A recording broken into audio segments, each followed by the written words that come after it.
আমাদের দপ্তর থেকে ভারতের বাণিজ্য মন্ত্রীকে আমরা একটা চিঠি দিয়েছি একটা দ্বিপাক্ষিক আলোচনার উদ্দেশ্যে। আমরা এখনও কোনো জবাব পাইনি ওনাদের কাছ থেকে।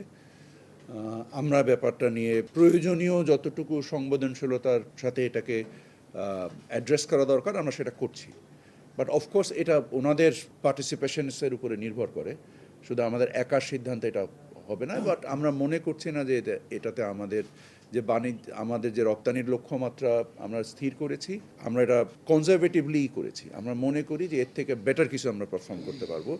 তারপরেও বাস্তবমুখী করেছি। আপনারা যেটা এখানে বিকেএমের প্রতিনিধির কাছ থেকে শুনেছি, আমরা হয়তো বা বিজিএমির প্রতিনিধির কাছ থেকেও শুনবো, বা ইপিবির ভাইস চেয়ারম্যান এখানে আছেন, উনিও সামগ্রিকভাবে বলতে পারবেন। আমি মনে করি না এটা আমাদের রপ্তানি লক্ষ্যমাত্রার উপরে কোনো প্রভাব আসবে। এই মুহূর্তে একেবারেই উৎপাত্তটা আমার সাথে নেই যে আমাদের বাণিজ্যের কোনো ঘাটতি ঘটছে কিনা। যে এমনিই তো আমাদের সাথে ব্যাপক বাণিজ্য ঘাটতি ভারতের রয়েছে। সো এই পণ্যের যে মানে এর থেকে আমাদের যে গার্মেন্টস শিল্পের যে রপ্তানি হয়, এটা পাট পণ্য থেকে অধিক বেশি। এবং আমার মনে হয় যে এখানে গার্মেন্টসের যারা অ্যাপারেল ইন্ডাস্ট্রির যারা প্রতিনিধি আছেন ওনারা ভালো বলতে পারবেন। এটার আমার ধারণা মানে garments maybe 10 times higher than jute ভারতের এক্সপোর্টের ক্ষেত্রে। সো ওনারা কীভাবে এটাকে ফেস করছেন বা এই চ্যালেঞ্জকে কীভাবে ওনারা নিরাময় করছেন, আমার ধারণা ওনারাই জবাব দিতে পারবেন। তবে আমার মনে হয় না যে এই ক্ষেত্রে কোনো সমস্যা আমাদের আছে। আমরা তো বহুদিন ধরে পেঁয়াজ আমদানি করছি না, এক নাম্বার। আমাদের মাশাআল্লাহ আমাদের স্থানীয় উৎপাদন যথেষ্ট ভালো।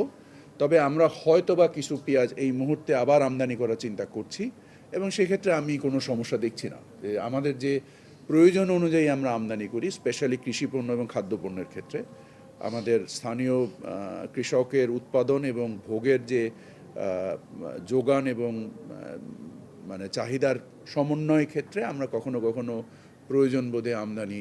আপনি নিশ্চয়ই দেখেছেন যে আমাদের গত বছরের হাই ডাবল ডিজিট যে অর্জন হয়েছে, এটা তো নিশ্চয়ই ঢিলেমির মাধ্যমে অর্জন করা সম্ভব নয়। সো এগুলো খুবই ব্রড এবং মানে অ্যান্ড ভেগ মন্তব্য। সো আপনি যদি স্পেসিফিক্যালি বলেন কোনো পার্টিকুলার মিশনের কথা বলেন, তাহলে আমরা সেই ব্যাপারে নিশ্চয়ই দৃষ্টি দিব।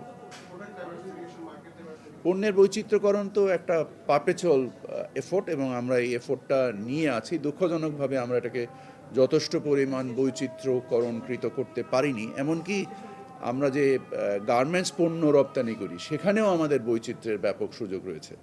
সো আমরা মানে যে পণ্যে আমাদের বিশেষায়ন রয়েছে সেখানেও যেমন বৈচিত্র্যের সুযোগ রয়েছে, তেমনিভাবে অপ্রচলিত পণ্যের বাজারজাতকরণের ব্যাপারে আমাদের উদ্যোগ রয়েছে।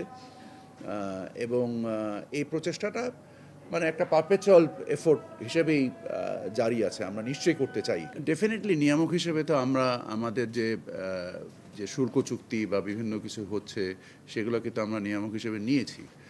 আর একই সাথে যে বিভিন্ন রকমের ফ্রি ট্রেড এগ্রিমেন্ট, আমরা নিজেরাও এখন 3টা ফ্রি ট্রেড এগ্রিমেন্ট নেগোশিয়েট করছি। আমরা জাপানের সাথে করছি, সাউথ কোরিয়ার সাথে করছি এবং সিঙ্গাপুরের সাথে করছি।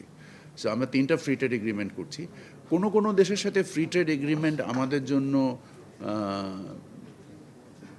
উপযোগী বা সহায়ক নাও হতে পারে। সেসব ক্ষেত্রে আমরা সিলেক্টিভলি ফ্রি ট্রেড এগ্রিমেন্ট করার চেষ্টা করছি। যাদের সাথে ফ্রি ট্রেড এগ্রিমেন্ট করলে আমাদের সুবিধা হবে, এবং এলডিসি কান্ট্রি হিসেবে আমাদের যে প্রেফারেন্সিয়াল মার্কেট অ্যাক্সেস আছে, এটার মধ্যে আমরা ইউকে এবং ইইউ মানে আমাদের এসটিএস এবং ওইটা ইউকের সিস্টেমটা হচ্ছে আমাদের জিসিটিএস। হ্যাঁ, সো আমরা এই জিনিসগুলোকে যতদিন সম্ভব ধরে রাখার চেষ্টা করছি, এবং এছাড়াও এর পরবর্তীতে আমরা এটাকে আরও কীভাবে প্রেফারেন্সিয়াল মার্কেট অ্যাক্সেস মানে ধরে রাখতে পারি সেই প্রচেষ্টায় বাণিজ্য মন্ত্রণালয় একত্রিতভাবে কাজ করছে।